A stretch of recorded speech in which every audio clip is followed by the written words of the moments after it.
Okey, tuan-tuan dan puan-puan, kita sambung kembali ya. Jika tadi kita telah berbincang berkenaan dua nilai ataupun prinsip di dalam etikop ataupun kod etika koperasi, iaitu yakin dan komited untuk mendukung prinsip koperasi dan bertindak dalam batasan dan kawalan perundangan. Ya, kita sambung kepada prinsip yang ketiga ataupun nilai yang ketiga, yang mana dalam nilai yang ketiga ni adalah berkenaan dengan meningkatkan profesionalisme dalam pengurusan koperasi. Jadi apa yang dimaksudkan dengan prinsip yang ketiga ni? Kalau kita lihat dalam kod etika koperasi ni, dia mengatakan bahawa pengurusan dan pentadbiran koperasi memerlukan peningkatan ilmu dan kemahiran bagi tujuan meningkatkan profesionalisme dalam koperasi.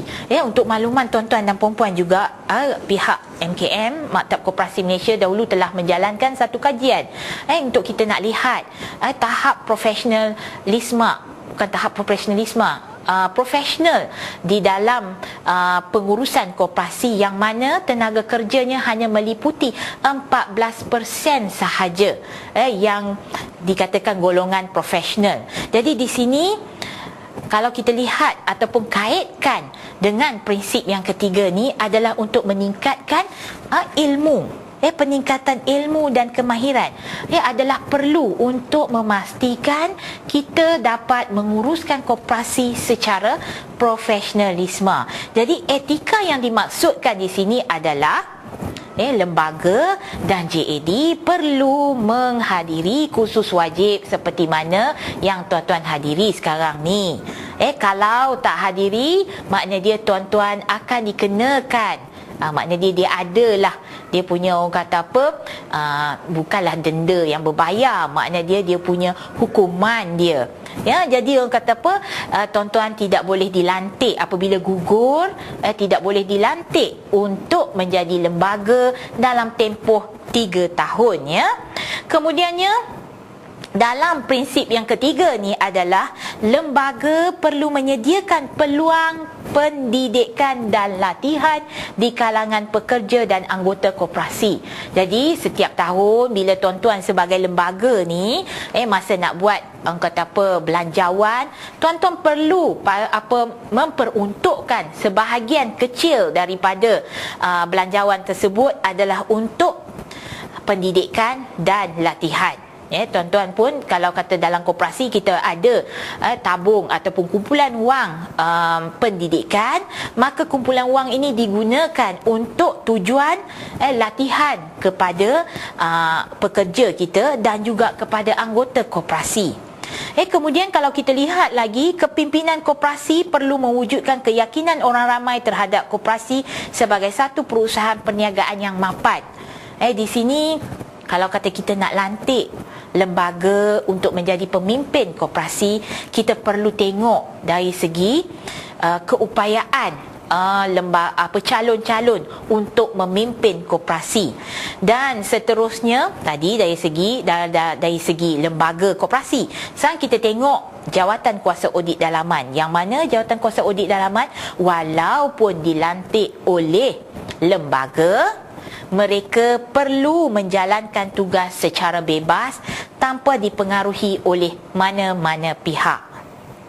Jadi orang kata, kalau kata JAD tak buat kerja, maka yang akan bertanggungjawab adalah lembaga. Kerana kita nakkan supaya dalam pengurusan ataupun pentadbiran koperasi akan ada satu pengurusan yang baik ya. Kemudian kita pergi kepada nilai dan juga prinsip yang keempat, iaitu mengutamakan kepentingan koperasi.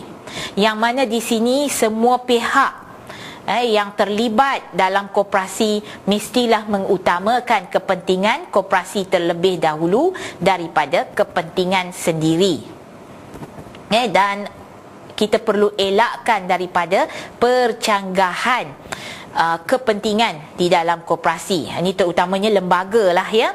Konflik akan berlaku antara kepentingan diri dan tanggungjawab. Jadi etika yang dimaksudkan di sini adalah lembaga mestilah berlaku adil dalam menimbang apa-apa permohonan daripada anggota. Dia kena tengok permohonan-permohonan daripada anggota dan dia mesti berlaku adil. Kemudiannya anggota mestilah berani berkorban demi masa depan dan kemajuan koperasi. Janganlah kita berkira kalau kata kita nak terlibat secara aktif di dalam koperasi. Kemudiannya, anggota lembaga mengisytiharkan kepentingannya dalam apa-apa urusan yang melibatkan perniagaan dengan koperasi. Ini telah pun dimasukkan di dalam peruntukan undang-undang. Kalau tuan-tuan lihat di dalam section dalam akta, kita boleh rujuk. Kalau tuan-tuan boleh lihat pada muka surat dalam akta koperasi kita, pada muka surat 37 ada dinyatakan berkaitan dengan pendedahan kepentingan di bawah section 44A, 44B, yang mana dari 44A adalah pendedahan kepentingan dalam pembiayaan Islam atau kemudahan kredit. Ini dari segi pinjaman yang kemudahan ataupun perkhidmatan yang diberikan oleh koperasi. Dan 44B di bawah section 44B adalah berkenaan dengan pendedahan pencanggahan kepentingan oleh anggota atau ketua pegawai eksekutif. Ini dari segi harta. Kalau kata kita ada, kita mesti isytiharlah, dan apa-apa kepentingan yang berkaitan dengan pentadbiran koperasi. Okey, itu adalah berkenaan dengan mengutamakan kepentingan koperasi, yang mana kepentingan koperasi mesti didahulukan daripada kepentingan individu atau kepentingan sendiri. Dan yang terakhir, kalau kita tengok di sini, nilai atau prinsip yang terakhir adalah prihatin dan peka terhadap persekitaran. Apa yang berkaitan dengan prinsip ini, kalau boleh saya kongsi bersama dengan tuan-tuan dan puan-puan, yang mana di dalam prihatin dan peka terhadap persekitaran ni adalah anggota koperasi mestilah setia, ikhlas dan jujur apabila berurusan dengan koperasi. Dan seterusnya, pihak pengurusan koperasi bersedia mewujudkan rangkaian perniagaan di kalangan koperasi dan dengan pihak ketiga.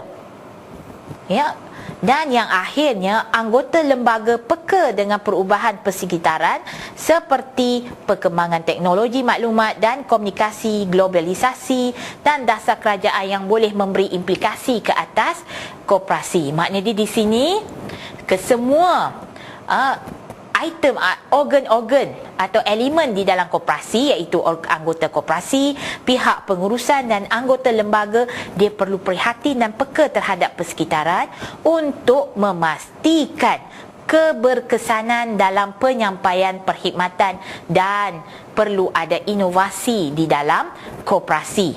Kita tak nak koperasi hanya menjalankan hanya satu fungsi ataupun aktiviti sahaja, tapi dia perlu mempelbagaikan aktiviti-aktiviti koperasi untuk memastikan keperluan anggota dipenuhi. Jadi daripada kelima-lima ini dapatlah saya simpulkan, yang mana kalau saya bacalah lebih mudah dan saya jelaskan apa yang terkandung di dalam kod etika koperasi ni, yang mana etikop ni sebenarnya bertujuan mewujudkan keyakinan anggota dan persepsi masyarakat terhadap gerakan koperasi, di samping memelihara kredibiliti dan integriti gerakan koperasi secara berterusan. Sebab kita kena ingat, koperasi bukan hanya hidup 2-3 tahun. Dia adalah satu badan ataupun entiti yang berterusan, tuan-tuan dan puan-puan. Dan kemudiannya kod ini ataupun etikop ini merupakan dokumen tambahan dan harus dirujuk bersekali dengan dokumen lain yang berkaitan dengan koperasi.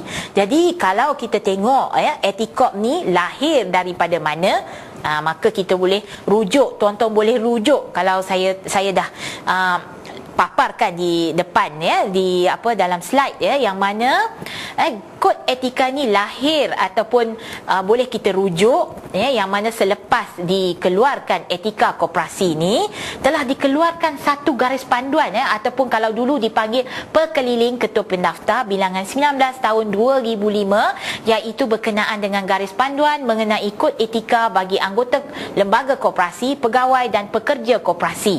Jadi di sini menunjukkan bahawa setiap koperasi harus membangunkan kod etika untuk memudahkan lembaga, pegawai dan pekerja koperasi untuk menjalankan tugasnya, dan pada akhirnya matlamat takbir urus koperasi kita akan tercapai. Itu adalah serba ringkas yang boleh saya katakan mengenai kandungan yang di dalam kod etika koperasi ini, sebelum kita beralih kepada suatu perkara yang lebih besar lagi, iaitu panduan takbir urus koperasi.